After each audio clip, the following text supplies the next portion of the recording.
आपके अपने YouTube channel अनुराग sari class में दोस्तों आपका स्वागत है। दोस्तों आज इस वीडियो में हम पढ़ने वाले हैं कक्षा 11वीं राजनीति शास्त्र पॉलिटिकल साइंस में अध्याय 6 न्यायपालिका। इससे पहले हम दोस्तों क्या है अपना कार्यपालिका और विधायिका पढ़ चुके हैं। ओके, और इससे पहले मैंने जो आपके अन्य आगे पिछले 5 चैप्टर हैं उन्हें अगर आप पढ़ना चाहते हैं तो आपको क्या है क्लास 11 पॉलिटिकल साइंस की प्लेलिस्ट पर जाना अपने चैनल पर, तो क्रम से आप क्या है चैप्टर पढ़ लीजिएगा। ओके, तो इस अध्याय में हम क्या है पढ़ेंगे न्यायपालिका के बारे में। तो मैं दोस्तों आपको पहले ही पिछले चैप्टर में बता चुका हूँ कि सरकार के आपके 3 अंग होते हैं। ओके, आपका कार्यपालिका, विधायिका और आपकी न्यायपालिका। ओके, तो जो आपका विधायिका होती है, विधायिका का काम क्या होता है कानून बनाना, कार्यपालिका का काम क्या होता है उन कानून को लागू कराना, और न्यायपालिका का काम होता है न्याय के लिए काम करना। ओके, तो हम क्या है पिछले चैप्टरों में आप विधायिका भी पढ़ चुके हैं और कार्यपालिका भी पढ़ चुके हैं। इस चैप्टर में हम क्या है न्यायपालिका के बारे में पूरा जानेंगे विस्तार से। ओके, तो देख लेते हैं तो न्यायपालिका से क्या अभिप्राय है इसे हम समझेंगे। तो जब आप ये जो फोटो देख रहे हैं इससे आपको क्या समझ में आ रहा है, तो आप समझ जाएंगे कि यहाँ एक जज है, ये वकील है और किसी क्या है यहाँ मुकदमा चल रहा है। ओके, और ये आपको चिन्ह से देखने से आपको क्या है न्यायपालिका की ध्यान आ जाएगा। ओके,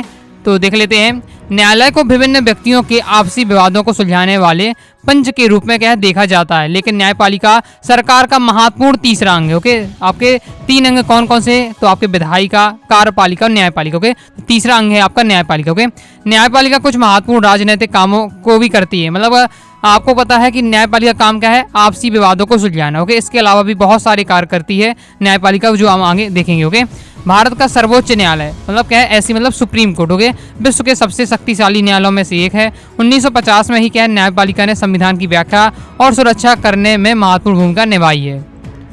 मतलब संविधान की सुरक्षा करने का काम भी किसका होता है सर्वोच्च न्यायालय। ओके, हमें स्वतंत्र न्यायपालिका क्यों चाहिए, इस प्रकार से क्वेश्चन भी पूछ लिया जाता है।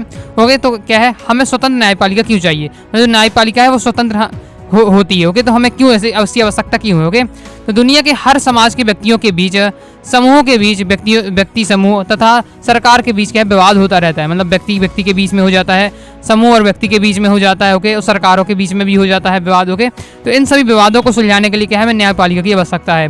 इन सभी विवादों को क्या है कानून के शासन के सिद्धांत के आधार पर क्या है एक स्वतंत्र संस्था द्वारा सुलझाना चाहिए। ओके, कानून के शासन का अर्थ यह है कि धनी हो चाहे गरीब हो, स्त्री हो या पुरुष हो, ओके, और चाहे पिछड़ा वर्ग हो, ओके, सभी लोगों को एक समान क्या है कानून लागू हो। ओके, तो क्या है स्वतंत्र न्यायपालिका की आवश्यकता क्यों है।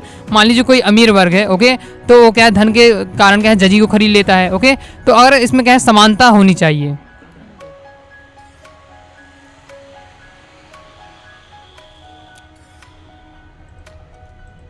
न्यायपालिका की प्रमुख कार्य क्या है कानून के शासन की रक्षा करना, मतलब जो क्या है संविधान है उसकी भी रक्षा करना है और कानून के अनुसार क्या है न्याय करना। ओके, और कानून की सर्वोच्चता को क्या है सुनिश्चित करना। न्यायपालिका व्यक्ति के अधिकारों की रक्षा करता है, विवादों और झगड़ों को कानून के रूप से सुलझाता है, कानून के अनुसार सुलझाता है। साथ ही क्या है न्यायपालिका यह सुनिश्चित करती है कि लोकतंत्र की जगह किसी एक व्यक्ति या समूह की है क्या तानाशाही ना ले सके। ओके, मतलब क्या है पूरा तानाशाही ना हो जाए सरकार। ओके, इसका भी ध्यान रखता है। इसके लिए जरूरी है कि न्यायपालिका किसी भी राजनीतिक दबाव से मुक्त हो, मतलब अगर अब क्या है इसे क्या है सरकार पर क्या है नियंत्रण रखना है किसे न्यायपालिका को। ओके, तो न्यायपालिका को क्या है राजनीति से मुक्त होना चाहिए। ओके, तभी वो क्या है सरकार पर नियंत्रण रख सकती है। ओके, तो हमारा संविधान में क्या है स्वतंत्र न्यायपालिका प्रदान की गई है।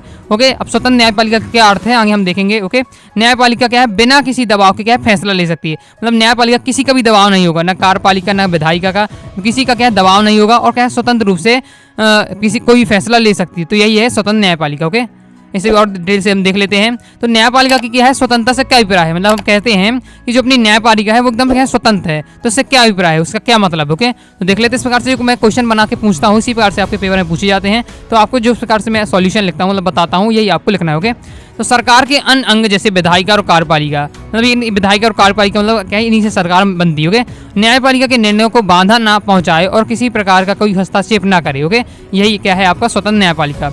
न्यायाधीश बिना किसी डर और भेदभाव के अपना कार्य कर सके, फैसला सुना सके। न्यायपालिका देश की लोकतांत्रिक राजनीतिक संरचना का एक हिस्सा है। न्यायपालिका देश के संविधान, लोकतांत्रिक परंपरा और जनता के प्रति क्या है जवाबदेह है। ओके, मतलब क्या है जो अपना न्यायपालिका है, न्यायपालिका को विधायिका और कार्यपालिका से अलग रखा गया है, मतलब सरकार से क्या है अलग रखा गया है। क्यों, अगर मान लीजिए क्या है सरकार इसका नियंत्रण करने लगे तो सरकार को जो भी पक्ष अपना फैसला लेना है अपने पक्ष में, तो न्यायपालिका को धमका सकती है और क्या है अपने पक्ष में फैसला ले सकती है। इससे क्या है समानता रूप से क्या है समान रूप से या सही रूप से क्या है न्याय नहीं हो पाएगा, इसलिए क्या है न्यायपालिका को स्वतंत्र रखा गया है। ओके, तो भारतीय संविधान ने कैसे न्यायपालिका को स्वतंत्रता प्रदान की है। ओके, तो अपने संविधान ने न्यायपालिका है उसे स्वतंत्रता किस प्रकार से प्रदान की है, तो उसे हम देख लेते हैं। ओके, कुछ बिंदुओं से हमें क्या समझ में आ जाएगा।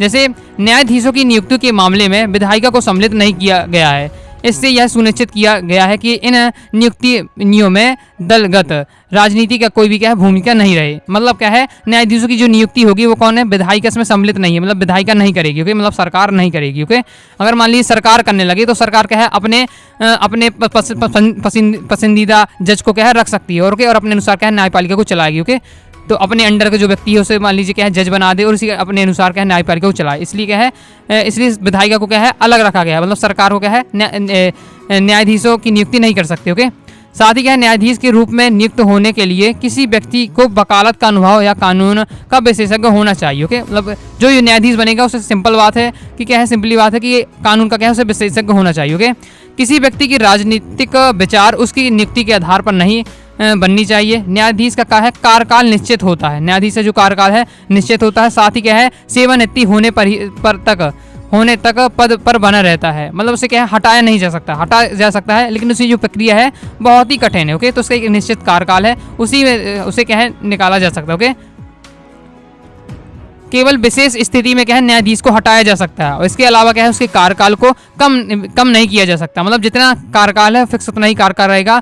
ओके, साथ ही से न्यायाधीश को क्या है आसानी से हटाया जा सकता है लेकिन आसानी से नहीं हटाया जा सकता। ओके, कार्यकाल की क्या है उन्हें सुरक्षा है, मतलब जितने समय उनकी नौकरी है उतने समय उन्हें करना है। ओके, तो कार्यकाल की क्या है सुरक्षा है। ओके, जिससे क्या है न्यायाधीश बिना भय के बिना भेदभाव के ओके मतलब भेदभाव किए बिना अपना क्या है काम कर पाते हैं। संविधान में न्यायाधीशों को कहा हटाने के लिए बहुत कठिन प्रक्रिया निर्धारित की गई है।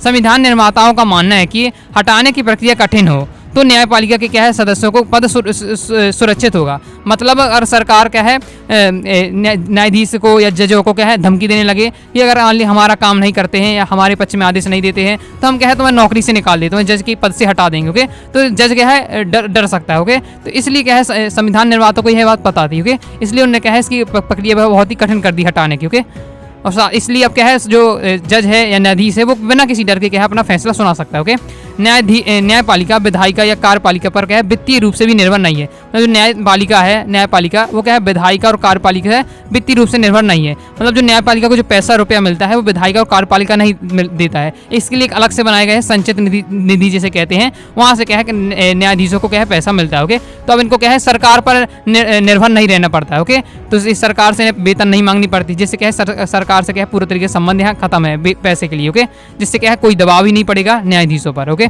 संविधान के अनुसार न्यायाधीशों के वेतन और भत्ते के लिए विधायिका की स्वीकृति भी नहीं ली जाती। न्यायाधीशों के कार्यों और निर्णयों की व्यक्तिगत आलोचना भी नहीं की जाती। कोई न्यायालय की अवमानना को दोषी बताया जाता है तो न्यायपालिका उसे क्या सजा दे सकती है। मतलब जो क्या है न्यायालय ने जो आदेश दिया है या जो दंड दिया है उसे नहीं मानता है। ओके, न्यायालय के जो नियम है उसको नहीं मानता है तो उसे अवमानना करने पर उसे क्या है न्यायपालिका क्या सजा भी दे सकती है। ओके, अब देख लेते हैं हम न्यायाधीशों की नियुक्ति। जो न्यायाधीशों की नियुक्ति होती है वो किस प्रकार से होती है। ओके, तो मंत्रिमंडल, राज्यपाल, मुख्यमंत्री और भारत के मुख्य न्यायाधीश ये सभी क्या है न्याय की नियुक्ति की प्रक्रिया को प्रभावित करते हैं। भारत के मुख्य न्यायाधीश की नियुक्ति के मामले में क्या है वर्षों से परंपरा बन गई है कि सर्वोच्च न्यायालय के सबसे वरिष्ठ न्यायाधीश को इस पद पर क्या है नियुक्त किया जाएगा, लेकिन इस परंपरा को 2 बार तोड़ा गया है। मतलब क्या है सर्वोच्च न्यायालय का जो सबसे वरिष्ठ न्यायाधीश होगा वही क्या है सबसे मेन लीडर होगा। ओके, लेकिन क्या है इस परंपरा को 2 बार तोड़ दिया गया है। कब तोड़ा गया है 1973 में 3 वरिष्ठ न्यायाधीशों को छोड़कर न्यायमूर्ति A.N. रे को क्या है भारत का मुख्य न्यायाधीश नियुक्त किया था। साथ ही 1975 में न्यायमूर्ति H.R. खन्ना के स्थान पर न्यायमूर्ति M.H. बेग की नियुक्ति की गई है। मतलब नियम क्या है कि जो सबसे वरिष्ठ होगा मतलब सबसे बुजुर्ग होगा समझ लीजिए। ओके, तो उसे ही क्या है सबसे मुख्य लीडर बनाया जाएगा, न्यायाधीश बनाया जाएगा। लेकिन ये 2 बार क्या है इसको क्या है कानून को नहीं इस परंपरा को एक बार तोड़ा गया है। ओके, तो ये बताया गया है। राष्ट्रपति, सर्वोच्च न्यायालय और उच्च न्यायालय के अन्य न्यायाधीश की नियुक्ति भारत के मुख्य न्यायाधीश की है सलाह पर की जाती है। मतलब एक पहले लीडर चुन लिया जाएगा, राष्ट्रपति और सर्वोच्च न्यायालय और उच्च न्यायालय की जो अन्य न्यायाधीश है, मतलब एक पहले मुख्य वरिष्ठ क्या है न्यायाधीश उसे चुन लिया जाएगा मतलब लीडर। ओके, और उसके सलाह पर राष्ट्रपति क्या है अन्य न्यायाधीश होते हैं उसके अंडर में उनकी क्या है नियुक्ति करता है। ओके, इसका अर्थ यह हुआ कि नियुक्ति के संबंध में वास्तविक शक्ति मंत्रिपरिषद के पास है 1982 से 1998 के बीच यह विषय हर बार सर्वोच्च न्यायालय के सामने आया है। मतलब देखिए अब यहाँ क्या है, राष्ट्रपति की सलाह लेता है, ओके, राष्ट्रपति की सलाह पर क्या है, जो वरिष्ठ न्यायाधीश है वो उनकी सलाह पर क्या है, अन्य न्यायाधीशों की नियुक्ति करता है। अब ये राष्ट्रपति भी क्या है, एक मंत्रिपरिषद का एक हिस्सा है, ओके। तो इसमें यही है कि मंत्रिपरिषद में बीच में क्या है, थोड़ा सहयोग कर रही है, ओके। तो इसीलिए ये क्या है, बार बार ये क्या है, सामने आता रहता है, ओके। तो शुरू में न्यायालय का विचार था कि मुख्य न्यायाधीश की भूमिका पूरी तरह से क्या है, सलाहकार ही, लेकिन वह बाद में न्यायालय ने माना कि मुख्य न्यायाधीश की सलाह राष्ट्रपति को क्या जरूर माननी चाहिए। मतलब जो मुख्य न्यायाधीश कह रहा है, ओके, उसको क्या है, राष्ट्रपति को मानना चाहिए। अंततः सर्वोच्च न्यायालय ने एक नई व्यवस्था की। इससे अनुसार सर्वोच्च न्यायालय का मुख्य न्यायाधीश अन्य 4 वरिष्ठ न्यायाधीशों की क्या है, सलाह से कुछ नाम प्रस्तावित करता है, ओके।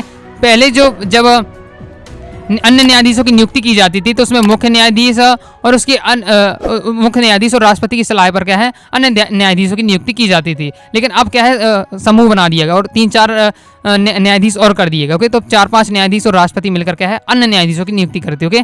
तो इसी से क्या है, राष्ट्रपति नियुक्ति होता है, ओके। इस प्रकार सर्वोच्च न्यायालय ने नियुक्तियों को सिफारिश के संबंध में सामूहिकता का सिद्धांत स्थापित किया, वही जो मैं आपको बता रहा हूँ, ओके। मतलब एक ग्रुप बनाएगा, ओके।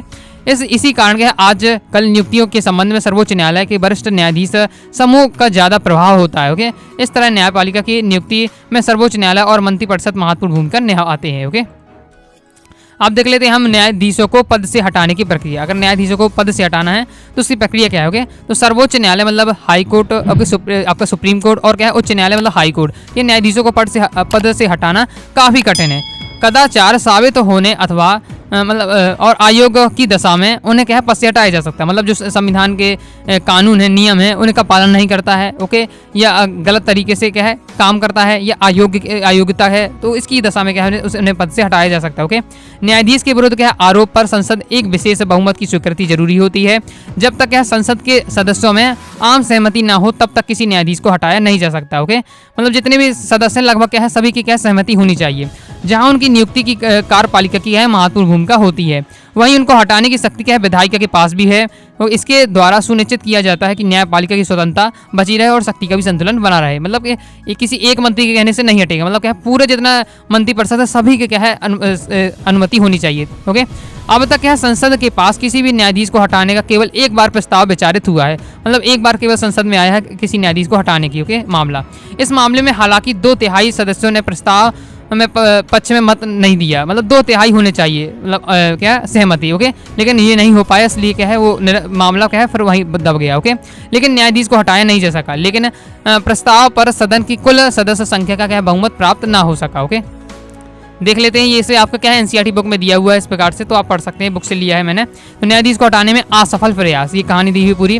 तो 1991 पहली बार क्या है, संसद के 108 सदस्यों ने सर्वोच्च न्यायालय के एक न्यायाधीश को हटाने का प्रस्ताव पर हस्ताक्षर किए।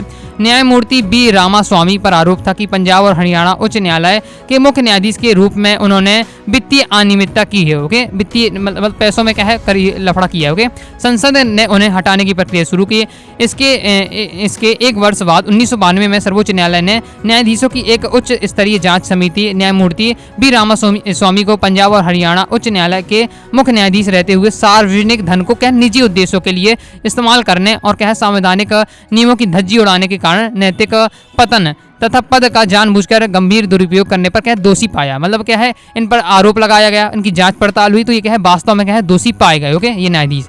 इतने कठोर आरोप के बाद भी रामास्वामी पर क्या संसद में महाभियोग सिद्ध ना हो सका। महाभियोग के प्रस्ताव के पक्ष में सदन में मौजूद और मतदान करने वाले सदस्यों की जरूरी 2/3 मत तो पड़े, लेकिन क्या कांग्रेस पार्टी के सदस्य सदन में मतदान में भाग नहीं लिया था। प्रस्ताव को सदन में कुल संख्या के आधे को समर्थन नहीं मिल पाया, ओके। मतलब क्या है, आधी संख्या को सहमति होनी चाहिए, जितनी संख्या उससे आधी मिलनी चाहिए। तो 2/3 तो बहुमत मिल चुका था, लेकिन क्या है ये क्या है कांग्रेस पार्टी से संबंधित होंगे, ओके, ये आपके न्यायाधीश, ओके। इसलिए क्या है कांग्रेस पार्टी के वहाँ लोग गए ही नहीं वोट डालने के लिए, ओके, मतलब मत करने के लिए। इस कारण क्या है ये पूरा आधे से ज़्यादा समर्थन नहीं मिल पाया और ये क्या है न्यायाधीश को नहीं हटा पाए, ओके।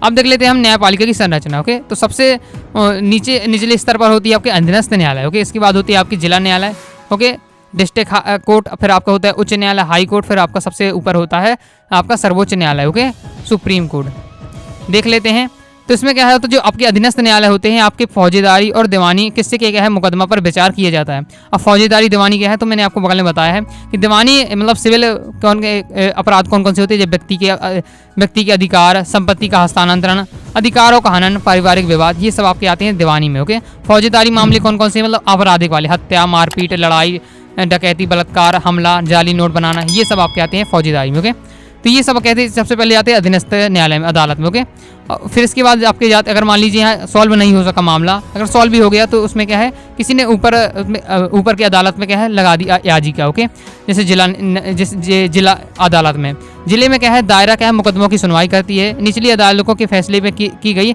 अपील की भी सुनवाई करती है। ओके, साथ ही गंभीर किस्म के आपराधिक मामलों पर भी फैसला देती है। ओके, इसके बाद आपकी आती है उच्च न्यायालय, जो क्या है इसकी निचली अदालतों के फैसले पर भी क्या है अपील की सुनवाई करती है। मान लीजिए जो क्या है, जो व्यक्ति जिला अदालत के भी जो रिजल्ट है उससे भी क्या है संतुष्ट नहीं हुआ है। ओके, तो फिर वो क्या है उच्च न्यायालय पर क्या अपील दे सकता है। ओके, तो उच्च न्यायालय क्या है निचली अदालत मतलब जिला अदालत कि जो अपीलें उन्हें सुनवाई करती है। मौलिक अधिकारों को बहाल करने के लिए रिट जारी करती है। ओके, राज्य के क्षेत्राधिकार में आने वाले मुकदमों पर निपटारा करती है। साथ ही क्या अधीनस्थ अदालतों का परीक्षण और नियंत्रण करती है, मतलब इन्हें नियंत्रण करती है। और इसके बाद सबसे ऊंची होती है आपकी भारत की सर्वोच्च न्यायालय, जो क्या है इसके फैसले से है सभी अदालतों को मानने पड़ते हैं, मतलब जो फैसला दे दिए उन नीचे की 3 सभी अदालतों को मानना पड़ते हैं। ओके, यह उच्च न्यायालय के क्या है न्यायाधीश की तबादला कर सकता है, मतलब जो उच्च न्यायालय मतलब जिला न्यायालय है।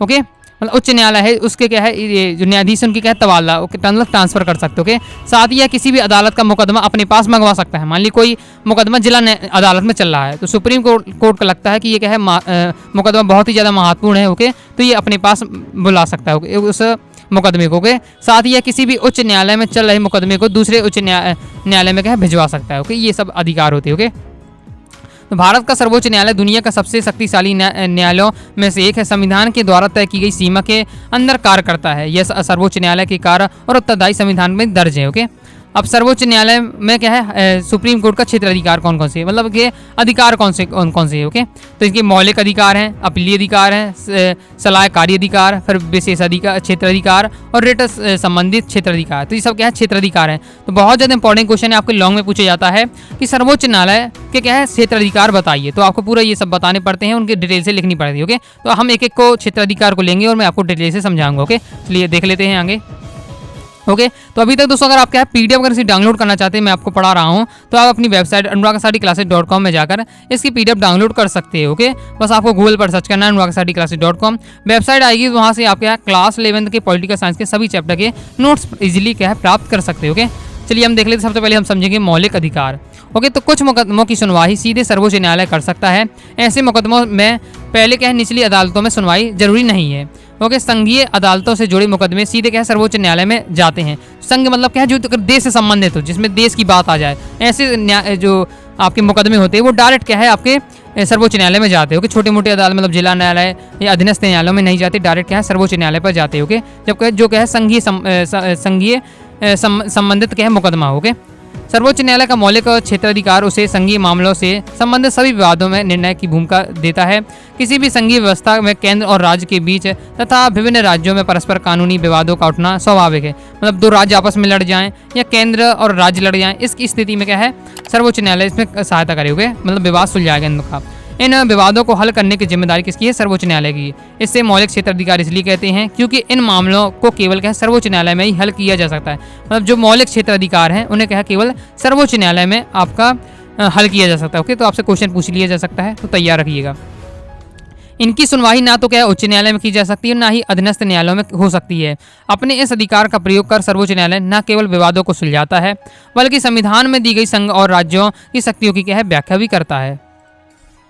अब देख लेते हैं हम अपीलीय क्षेत्र अधिकार। ओके, मतलब अपील करना। ओके, तो सर्वोच्च न्यायालय में अपील का उच्चतम न्यायालय सबसे बड़ा है। ओके, कोई भी व्यक्ति उच्च न्यायालय के निर्णय के विरुद्ध सर्वोच्च न्यायालय में अपील कर सकता है। मान लीजिए वो क्या है उसका कोई व्यक्ति है उच्च न्यायालय में क्या है मुकदमा चल रहा है और फिर उच्च न्यायालय ने जो उसे दंड दिया है या दंड दिया है और वो उसे नहीं मान रहा है, ओके, मतलब उससे संतुष्ट नहीं है उनके न्याय से, ओके, तो वह अब किसी कहाँ अपील कर सकता है, सर्वोच्च न्यायालय में जाकर अपील कर सकता है, ओके, कि मैं क्या है उच्च न्यायालय ने जो ये दिया है रिजल्ट उससे मैं क्या संतुष्ट नहीं हूँ, तो ये क्या है सर्वोच्च न्यायालय पर जा सकता है, ओके। लेकिन उच्च न्यायालय को यह प्रमाण पत्र देना पड़ता है कि मुकदमा सर्वोच्च न्यायालय में क्या है अपील के लायक, मतलब कोई भी जाकर नहीं कर सकता है सर्वोच्च न्यायालय में, इसके क्या है पहले से क्या है एक प्रमाण पत्र लेना पड़ता है उच्च न्यायालय से कि ये क्या है उसके लायक है कि नहीं जाने के, ओके, अर्थात उसे उसमें संविधान या कानून को व्याख्या करने जैसा कोई गंभीर मामला उलझा है। अगर फौजेदारों के मामले में निचली अदालत किसी को क्या फांसी की सजा दे दे तो उसकी अपील सर्वोच्च न्यायालय उच्च न्यायालय में की जा सकती है, ओके। यदि किसी मुकदमे में उच्च न्यायालय अपील की आज्ञा ना दे तब भी क्या है सर्वोच्च न्यायालय के पास यह शक्ति है कि उस मुकदमा में की गई अपील को क्या है विचार के लिए स्वीकार कर सकता है, ओके। मतलब उच्च न्यायालय मतलब अनुमति नहीं दे रही कि मुकदमा क्या है सर्वोच्च न्यायालय पर जाए, लेकिन अगर सर्वोच्च न्यायालय को पता चल जाता है और वो क्या है उस मुकदमे को बुला सकते हैं, ओके। अपीली क्षेत्राधिकार का मतलब यह है कि सर्वोच्च न्यायालय पूरे मुकदमे पर क्या है पुनर्विचार करेगी, दोबारा जांच करेगी। यदि न्यायालय को लगता है कि कानून या संविधान का वह अर्थ नहीं है जो निचली अदालत दो ने समझा है तो क्या सर्वोच्च न्यायालय उसके निर्णय को बदल सकता है और इसके साथ ही क्या है उन प्रावधान की नई व्याख्या दे सकता है। उच्च न्यायालय को भी अपने नीचे की अदालतों के निर्णय के विरुद्ध क्या है अपीलीय क्षेत्राधिकार है, ओके। अब देख लेते हैं हम रिट संबंधी अधिकार, ओके। तो मौलिक अधिकारों के उल्लंघन पर कोई भी व्यक्ति क्या इंसाफ पाने के लिए सीधे सर्वोच्च न्यायालय जा सकता है। आपको पता है संविधान के द्वारा 6 मौलिक अधिकार आपको प्राप्त है, ओके। तो इन मौलिक अधिकारों का हनन होता है, ओके, या उनका उल्लंघन होता है तो व्यक्ति क्या है इनके इंसाफ के लिए कहाँ जा सकता है सर्वोच्च न्यायालय जा सकता है रिट संबंधी क्षेत्राधिकार के अंतर्गत, ओके। सर्वोच्च न्यायालय अपने विशेष आदेश में क्या है रिट के रूप में दे सकता है। उच्च न्यायालय भी क्या है रिट जारी कर सकते हैं, लेकिन जिस व्यक्ति के मौलिक अधिकारों का क्या उल्लंघन हुआ है उसके पास विकल्प है, चाहे तो वह उच्च न्यायालय में जाए या सीधा क्या है सर्वोच्च न्यायालय में जा सकता है। इन रिटों के माध्यम से न्यायालय कार्यपालिका को कुछ करने या न करने का भी आदेश देती है। अब देख लेते हैं हम सलाहकारी क्षेत्राधिकारों के। सर्वोच्च न्यायालय के पास परामर्श संबंधी क्षेत्राधिकार भी हैं, मतलब क्या है परामर्श भी देना है काम भी है, ओके। इसके अनुसार भारत का राष्ट्रपति लोकहित या संविधान की व्याख्या से संबंधित किसी भी विषय को क्या है सर्वोच्च न्यायालय के परामर्श के लिए भेज सकता है। मतलब राष्ट्रपति को क्या अगर संविधान से संबंधित कानून से संबंधित कोई भी जानकारी लेनी है, कोई भी परामर्श लेनी है तो वो क्या है सर्वोच्च न्यायालय से ले सकता है, ओके। लेकिन ना तो सर्वोच्च न्यायालय ऐसी किसी भी विषय पर सलाह देने के लिए बाध्य है, ना ही राष्ट्रपति न्यायालय की सलाह मानने को। फिर सर्वोच्च न्यायालय का परामर्श देना शक्ति की क्या उपयोगिता है, मतलब क्या है जो सर्वोच्च न्यायालय बाध्य नहीं है उसका मतलब सर्वोच्च न्यायालय की मर्जी है अगर उसे सलाह देनी है कि नहीं देनी है, ओके। और मान ली सलाह दे भी दी है तो राष्ट्रपति को उसका मानना है कि नहीं मानना है उसकी आदेश को, ये क्या है राष्ट्रपति के ऊपर, ओके। इसकी मुख्य उपयोगिता यह है कि मतलब परामर्श लेने की मुख्य उपयोगिता यह है कि पहली इससे क्या है सरकार को छूट मिल जाती है किसी भी महत्वपूर्ण मसले पर कार्रवाई करने से पहले वह क्या है अदालत का कानूनी राय जान ले। इसके बाद ही क्या है कानून विवाद से बचा जा सकता है।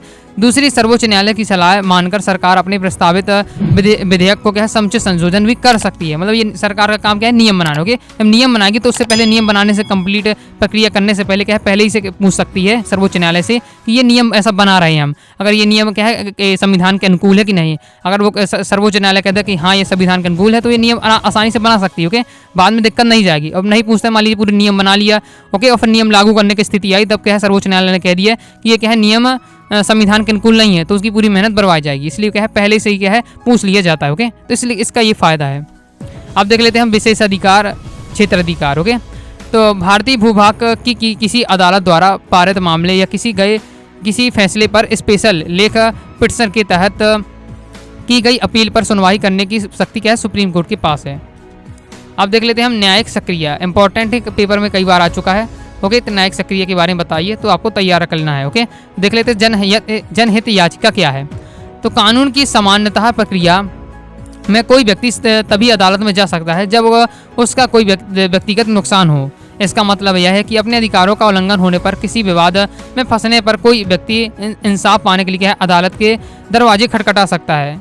1979 में इस अवधारणा में बदलाव आया। 1979 में इस बदलाव की शुरुआत करते हुए न्यायालय ने एक ऐसे मुकदमे की सुनवाई करने का निर्णय लिया जिससे क्या है पीड़िता लोगों के नहीं बल्कि उसकी ओर से दूसरे ने दाखिल किया, ओके। मतलब क्या है जैसे मान ली कोई पीड़ित व्यक्ति है, ओके, वो क्या है न्यायालय पर नहीं जा सकता है या न्यायालय जाने से डर रहा है, ओके। तो उसकी जो उसके साथ के लोग हैं या उसके पड़ोसी हैं, रिश्तेदार है, ओके, मतलब संबंधित लोग हैं, वो भी क्या है वो जा सकते हैं न्यायालय में। किसके लिए इसकी अपने सहायता के लिए, ओके।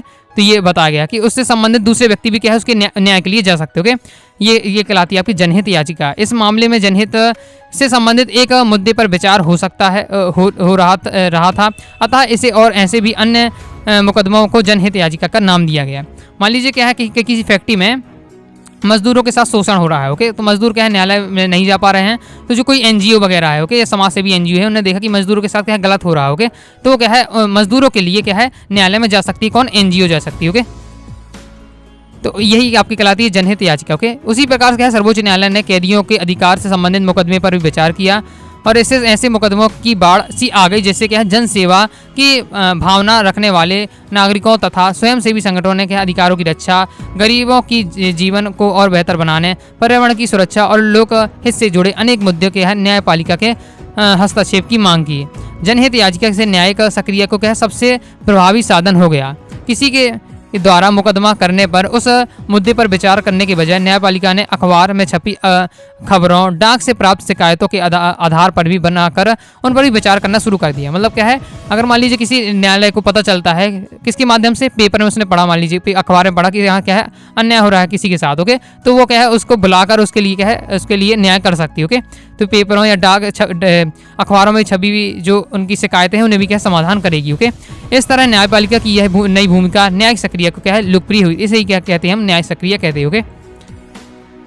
1980 के बाद जनहित याचिकाओं और न्यायिक सक्रिय के द्वारा न्यायपालिका ने उन मामलों में क्या रुचि दिखाई जहां समाज के कुछ वर्गों के लोग आसानी से अदालत की शरण नहीं ले सकते हो। कोई गरीब है बिल्कुल, ओके, तो वो क्या है न्यायालय जाने से डरता है, उसे लगता है कि बहुत सारे पैसे लग जाएंगे, ओके, और क्या है बहुत समस्याएं झेलनी पड़ेगी, ओके, इसलिए वो डर के चक्कर में क्या है अपने न्याय के लिए क्या है न्यायालय नहीं जाता, ओके।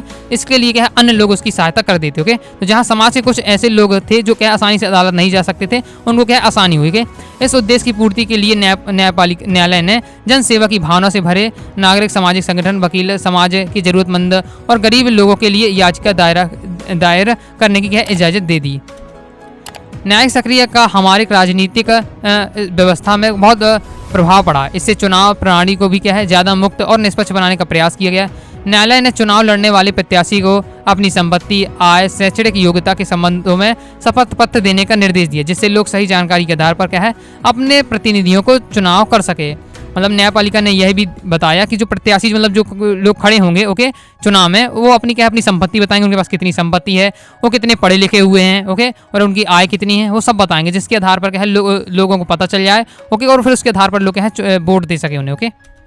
अब देख लेते हैं हम न्यायिक सक्रिय के नकारात्मक पहलू। मतलब उसके फायदे तो हमने देखे कितने सारे फायदा हुए। जो क्या है गरीब मजदूर किसान था वो न्यायालय नहीं जा सकता था, तो उसको क्या है सहायता मिली, ओके। तो ये किसके कारण, न्यायिक सक्रियता के कारण, ओके। लेकिन इसके क्या है कुछ नकारात्मक पहलू हुए, तो देख लेते हैं कौन कौन से नकारात्मक पहलू है। इससे क्या है न्यायालयों के काम का बोझ बढ़ गया, ओके। पहले न्यायालय का फिक्स काम था, ओके, कि जो पहुंचा उसके केवल उसका मामला निपटा दिया जाता था। लेकिन अब क्या है अन्य लोग भी आने लगे हैं, ओके, दूसरे लोगों के मामले लेकर, ओके, तो इससे बहुत ज़्यादा क्या है भीड़ मची, ओके। इसलिए क्या है काम का बोझ बहुत बढ़ा। न्यायिक सक्रिय में विधायिका, कार्यपालिका और न्यायपालिका के कार्यों के बीच क्या है अंतर धुंधला हो गया। न्यायालय उन समस्याओं को में उलझ गया जैसे क्या है कार्यपालिका को हल करना चाहिए, जैसे वायु और ध्वनि प्रदूषण को दूर करना, भ्रष्टाचार के मामलों की जांच करना या चुनाव सुधार करना वास्तव में न्यायपालिका के काम नहीं है। मतलब ये सब क्या है न्यायपालिका के काम नहीं है, लेकिन लोग क्या है इस न्यायिक सक्रिय के दौरान क्या है इन पर भी क्या है विचार करने के लिए मामले भेज देते थे, ओके।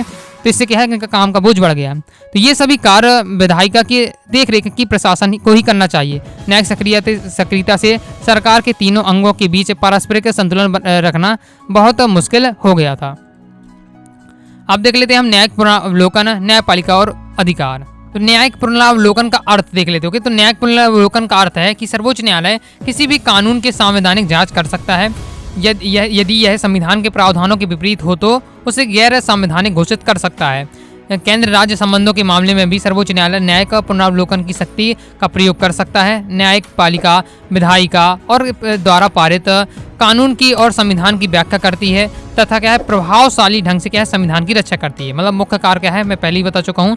कार्यपालिका मुख्य कार्य यहाँ से आपका है कि संविधान की रक्षा करना, ओके। साथ ही क्या है कानून की व्याख्या करना है। संविधान में कई ऐसी लाइनें आती हैं, ओके, जो समझ में नहीं आती है कि जिसका सही अर्थ क्या है, ओके। तो कानून की उसकी व्याख्या भी करना। नागरिकों के अधिकारों की रक्षा करती है। साथ ही क्या जनहित याचिकाओं द्वारा नागरिकों के अधिकार की रक्षा ने न्यायपालिका की शक्ति को क्या है बढ़ोतरी की है, जो कि मतलब जनहित याचिका जो हम देख चुके हैं न्यायिक सक्रिय के अंतर्गत। ओके, अब देख लेते हैं हम न्यायपालिका और संसद। तो संविधान लागू होने के तुरंत बाद संपत्ति के अधिकार पर रोक लगाने की संसद की शक्ति पर क्या है विवाद खड़ा हो गया।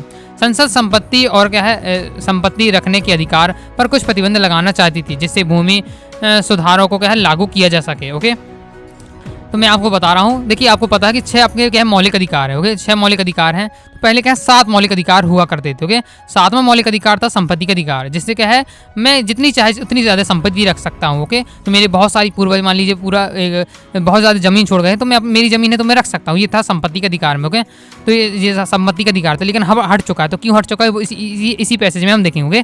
तो संसद चाहती थी कि जो संपत्ति के अधिकार के कारण क्या है लोग बहुत सारी जमीन रखे। तो जमींदार है तो जमींदार के पास मान लीजिए इतनी सारी जमीन है, कोई जिला है तो उसकी जिले की आधी जमीन मान लीजिए किसी एक ही व्यक्ति के नाम है। ओके, और कोई गरीब है कोई गरीब के पास एक थोड़ी सी भूमि नहीं है खेती करने के लिए, जैसे वो अनाज उगा सके और क्या घर परिवार का पालन पोषण कर सके। ओके, तो इसमें क्या है बहुत असमानता थी, किसी के पास बहुत ज़्यादा जमीन है, किसी के पास बिल्कुल है ही नहीं है। ओके, तो इस असमानता को दूर करने संसद ने क्या है संपत्ति के अधिकार को हटाकर क्या है एक समरूपता लाना चाहती थी। ओके, इसलिए क्या है संसद चाहती कि संपत्ति का अधिकार हट जाए। ओके, तो न्यायालय ने निर्णय दिया कि संसद मौलिक अधिकारों को क्या है सीमित नहीं कर सकती है। संसद ने तब संविधान को संशोधित करने का प्रयास किया। ओके, लेकिन क्या न्यायालय ने कहा कि संविधान के संशोधन के द्वारा भी मौलिक अधिकारों को सीमित नहीं किया जा सकता। 1967 और 1973 के बीच यह विवाद काफ़ी गहरा हुआ। भूमि सुधार कानूनों के अतिरिक्त निवारण नजरबंदी कानून, नौकरियों में आरक्षण संबंधी कानून, सार्वजनिक उद्देश्यों के निजी संपत्ति में अधिग्रहण संबंधी नियम और अधिकृत निजी संपत्ति के मुआवजे संबंधी कानून आदि ऐसे कुछ उदाहरण हैं जिन पर क्या है विधायिका और न्यायपालिका के बीच विवाद होता है। ओके, मतलब इसमें विधायिका मतलब संसद कुछ कहती है कि भाई ये मुझे करना है। ओके, और न्यायपालिका कहती है कि ऐसा ना किया जाए। ओके, मतलब इनमें विवाद चलता रहता है किसी न किसी कानून के लिए। तो क्योंकि विधायिका का काम क्या है कानून बनाना। ओके, तो ये कानून बनाती है, फिर न्यायपालिका टोक देती है भाई इस प्रकार से कानून नहीं बन सकता। ओके, तो ये दोनों में क्या है आपसी विवाद चलता रहता है। तो ये सब बताएगा कि इन सब मामलों के पीछे क्या इनका विवाद होता रहता है। ओके, हुए हैं। अब देख ले तो 1973 में सर्वोच्च न्यायालय का निर्णय। तो केशवानंद भारती मुकदमा बहुत ही पॉपुलर है। ओके, तो आप पढ़ सकते हैं, पढ़िएगा जरूर गूगल पर डिटेल से। ओके, केशवानंद भारती मामला। ओके, तो इस मुकदमे में क्या हुआ कि न्यायालय ने निर्णय दिया कि संविधान का एक मूल ढांचा है और संसद सहित कोई भी क्या है उस मूल ढांचे से छेड़छाड़ नहीं कर सकता। ओके, मतलब एक बार मामला आया कि क्या है जो संसद है, संसद का काम क्या है कानून बनाना, साथ ही क्या संशोधन करना, जो संविधान नियम बने उनका संशोधन भी कर सकती है संसद। ओके, तो मामला आया तो क्या है जो संविधान संसद है वो क्या है जो उसकी प्रस्तावना है मूल प्रस्तावना है उसको भी क्या है चेंज कर सकती है। ओके, उसके लिए क्या है आपका केशवानंद भारती मामला आया था। ओके, तो संविधान तो आपका क्या है न्यायालय ने कहा, सर्वोच्च न्यायालय ने कहा कि संविधान क्या है बदलाव आपका जो संसद है वो संविधान के नियमों में बदलाव तो कर सकती है लेकिन उसके मूल ढांचे पर छेड़छाड़ी नहीं कर सकती। ओके, संविधान संशोधन द्वारा भी क्या है इस मूल ढांचे पर बदलाव नहीं होना चाहिए, मतलब मूल रूप से वही उसके मूल ढांचा है उसको नहीं बदला जा सकता है, बाकी इसके अंतर्गत क्या है छोटे मोटे नियमों में बदला जा सकता है। न्यायालय ने 2 और काम किए। संपत्ति के अधिकार के विवादास्पद मुद्दे के बारे में न्यायालय ने कहा कि यह मूल ढांचे का हिस्सा नहीं है, इसलिए उस पर क्या है समुचित प्रतिबंध लगाए जा सकते हैं। ओके, इसके दूसरा क्या है न्यायालय ने निर्णय दिया कि अधिकार अपने पास रखा कि कोई मुद्दा मूल ढांचे का हिस्सा है या नहीं। यह निर्णय क्या है न्यायपालिका द्वारा संविधान की व्याख्या करने की शक्ति क्या है सर्वोच्चतम उदाहरण है। ओके, मतलब कोई विषय है वो मूल ढांचा है कि नहीं संविधान का। ओके, वो कौन बताएगा? न्यायपालिका बताएगी। ओके, तो इस निर्णय ने विधायिका और न्यायपालिका के बीच विवादों की प्रकृति भी बदल दी और साथ ही क्या है संपत्ति के अधिकार को मौलिक अधिकार से हटाकर एक समान कानूनी अधिकार बना दिया। ओके, तो इसलिए अब क्या है 6, अब पहले टोटल 7 मौलिक अधिकार थे तो अब क्या है 6 बचे। ओके, 7 में जो मौलिक अधिकार था आपका संपत्ति का अधिकार उसे हटा दिया है मौलिक अधिकार से। ओके, अब अभी अधिकार तो है लेकिन एक समान कानूनी अधिकार रह गया। ओके, तो ये हो जाता है अपना। तो इस प्रकार से दोस्तों अपना ये चैप्टर कंप्लीट हो जाता है न्यायपालिका। ओके, आई होप दोस्तों आपको वीडियो पसंद आएगी। वीडियो को लाइक करके चैनल सब्सक्राइब जरूर करिएगा। कोई भी दोस्तों आपको डाउट हो कमेंट बॉक्स में आप जरूर पूछ लीजिएगा। ओके, साथ ही अभी तक टेलीग्राम चैनल को ज्वाइन किया, टेलीग्राम चैनल को ज्वाइन कर लीजिएगा, डिस्क्रिप्शन में आपको क्या है लिंक मिल जाएगी। ओके, साथ ही आप क्या है व्हाट्सएप ग्रुप को भी ज्वाइन कर लीजिएगा। मिलते हैं नेक्स्ट वीडियो में, तब तक के लिए बाय बाय।